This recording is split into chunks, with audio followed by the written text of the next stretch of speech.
Right now, many people who are below the age of 30 here in America are under this impression that the world is going to end in just a few short years. And the reason that they have this impression is not a mystery. For instance, if you happen to be in New York City and you take a casual stroll down Union Square, you'll come across a massive doomsday clock, which is quite literally counting down, second by second, the time that we have left before the supposed effects of global warming become irreversible. That clock, by the way, was set up right around the same time that several lawmakers began to float the idea publicly that we only have 12 years left before the world ends. Here's, for instance, Alexandria Ocasio-Cortez speaking about this very issue back in the year 2019. Millennials and people and Gen Z and all these folks that come after us are looking up, and we're like, the world is going to end in 12 years if we don't address climate change. And your biggest issue is how are we going to pay for it? And wouldn't you know it, just a few short months after she made that statement, the clock in Union Square, which used to just be a normal clock, was changed to instead be a doomsday clock. Now, whether the countdown is actually true or not, you can make up your own mind. The YouTube fact checkers definitely think it's true, given the fact that almost under any video that mentions climate change, they add their official stance as a disclaimer. However, setting that aside, there is something else that I believe is worth highlighting. The fact that very often it's exactly these types of bold predictions about specific dates when something should happen, but winds up not coming true, which has pretty much undermined the credibility of so-called climate experts, at least in the eyes of most of the public. And so while the doomsday clock over in Union Square continues to tick, tick, tick away, let's take a short journey through time and look at the 33 climate predictions which turned out to be wrong. Let's begin our journey in October of 1958. That was when the New York Times published an article in which they wrote this, quote, "Some scientists estimate that the polar ice pack is 40% thinner and 12% less in area than it was a half century ago, and that even within the lifetime of our children, the Arctic Ocean may open, enabling ships to sail over the North Pole." At the time, the article mentioned the Arctic ice sheet was about 7 feet thick, which was again in 1958. And today, when we look at today's data, it's still about 7 feet thick. Then we can fast forward to November of 1967, and here's what the Salt Lake City Tribune reported on the issue of the coming famine. Quote, "It is already too late for the world to avoid a long period of famine." Now, this article was citing the work of Mr. Paul Ehrlich, who was a Stanford University biologist, and his prediction was that by the year 1975, there will be global famines due to overpopulation. According to this report, he went so far as to propose lacing both the food supply as well as the water drinking supplies here in America with sterilization chemicals in order to cut down on the growing population. And by the way, this worry of too many people was on top of another worry at this particular time, the coming ice age. For instance, in April of 1970, here is what the Boston Globe reported, quote, "Scientists predict a new ice age by the 21st century." Citing a pollution expert named James Lodge, the Boston Globe continued by writing this, quote, "Air pollution may obliterate the sun and cause a new ice age in the first third of the new century." And these predictions of a coming ice age just continued to roll on. In July of 1971, a report in the Washington Post, this time citing a NASA scientist, it wrote this, quote, "The world could be as little as 50 or 60 years away from a disastrous new ice age." Which is funny, given the fact that 50 years from 1971 is pretty much exactly today. Then, in December of 1972, you had two geologists from Brown University who wrote a highly publicized letter to President Nixon, saying that, quote, "A conference attended by 42 top American and European investigators concluded a global deterioration of climate by order of magnitude larger than any hitherto experienced by civilized mankind is a very real possibility and indeed may be due very soon. The present rate of cooling seems fast enough to bring glacial temperatures in about a century, if continuing at the present pace."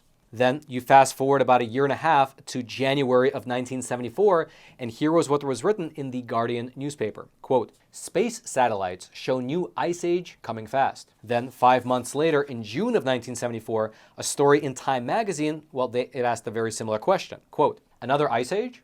Telltale signs are everywhere. From the unexpected persistence and thickness of pack ice in the waters around Iceland to the southward migration of a warmth-loving creature like the armadillo from the Midwest." And this trend of predicting a coming ice age continued for the next 4 years. For instance, in January of 1978, here is what was written in the New York Times, quote, "An international team of specialists has concluded from 8 indexes of climate that there is no end in sight to the cooling trend of the last 30 years, at least in the Northern Hemisphere." However, it appears that an end to the trend was in sight, because just a year later, that very same newspaper, meaning the New York Times, was reporting the exact opposite. Here's one of their stories from February of 1979, which is again a year from the previous one we just read. Quote, "There is a real possibility that some people now in their infancy will live to a time when the ice at the North Pole will have melted, a change that would cause swift and perhaps catastrophic changes in climate."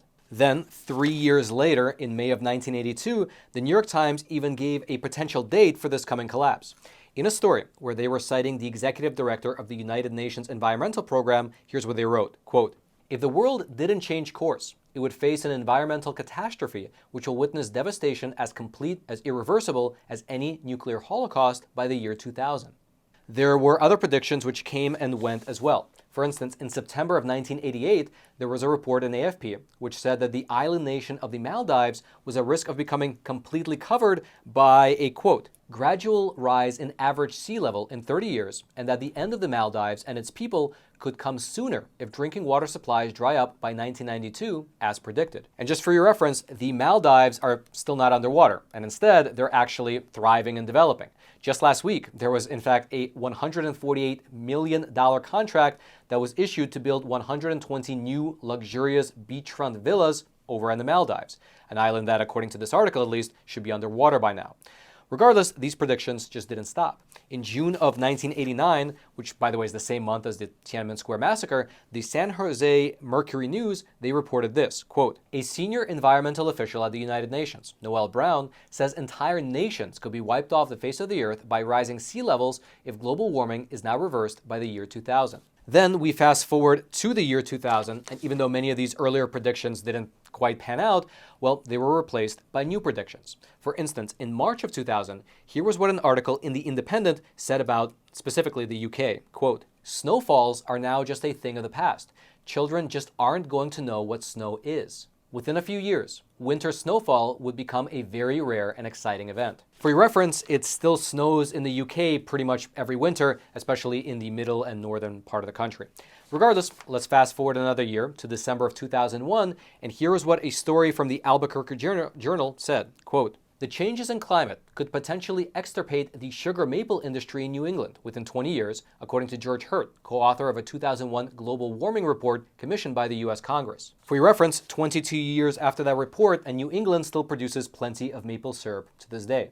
Then we fast forward another 3 years to February of 2004, where a story within the Guardian newspaper exposed, quote, "A secret Pentagon report that predicted climate change will lead to nuclear war, major European cities will sink into the ocean, and Britain would descend into Siberian climate by the year 20." And as we mentioned earlier, although it does still snow in Britain, by the year 2020, it was nothing like the climate of Siberia.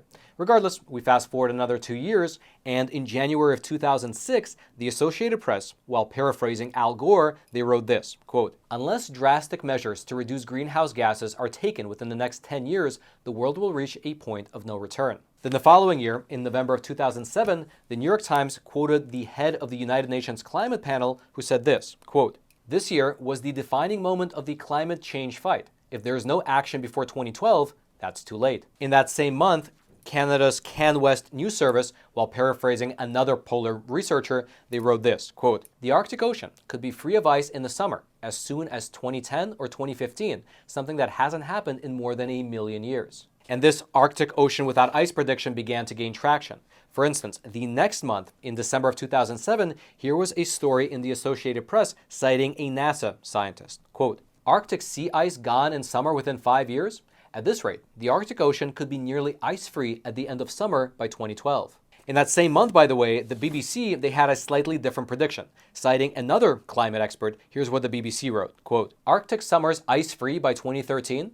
Our prediction of 2013 for the removal of ice in the summer is not accounting for the last 2 minima in 2005 and 2007.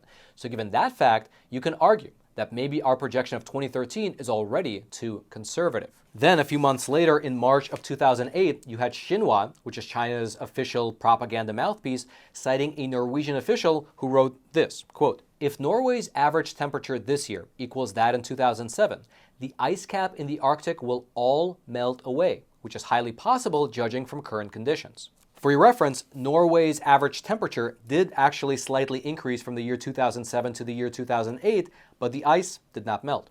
Regardless, a month later, in April of 2008, there was a report in New Scientist magazine which was citing the director of the National Snow and Ice Data Center, and they wrote this, quote, "The North Pole could be ice-free in 2008.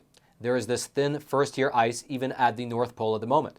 That raises the specter, the possibility that you could become ice-free at the North Pole this year." And these ice predictions just kept piling on. For instance, in June of 2008, you had the National Geographic News, it's a news outlet, citing an environmental scientist writing this, quote, "We're actually projecting this year that the North Pole may be free of ice for the first time in history." In that same month, the Associated Press, paraphrasing a NASA scientist this time, wrote this, quote, "In 5 to 10 years, the Arctic will be free of ice in the summer." Then, just a year later, you have probably one of the most famous predictions that have been made.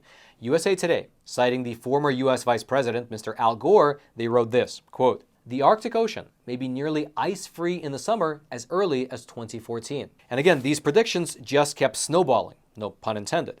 In summer of 2012, the Australian wrote this, quote, "Enjoy snow now. By 2020, it'll be gone."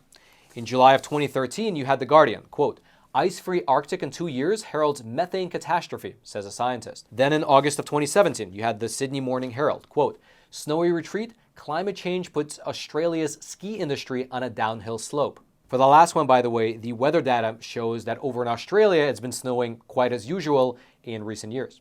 Then we get to January of 2018, and this was when a Forbes article, citing a Harvard University professor, wrote this, quote, "The chance that there will be any permanent ice left in the Arctic after the year 2022 is essentially zero." For your reference, even though the odds were against it, at this very moment, there is about 5.6 million square miles of Arctic sea ice.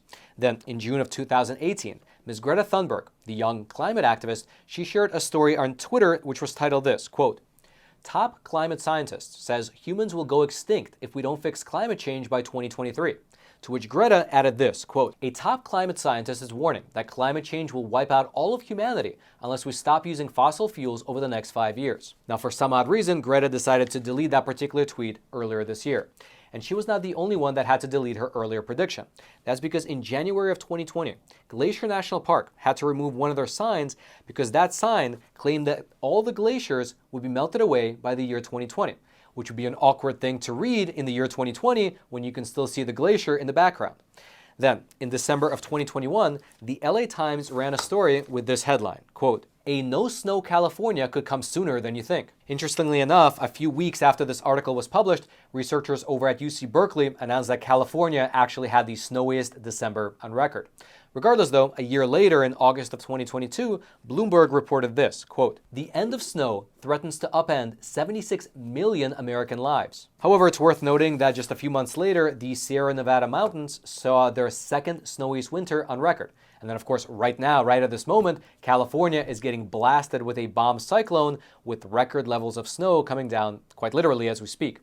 Which all brings us neatly back to the doomsday clock over in Union Square, which claims that we only have a few years left.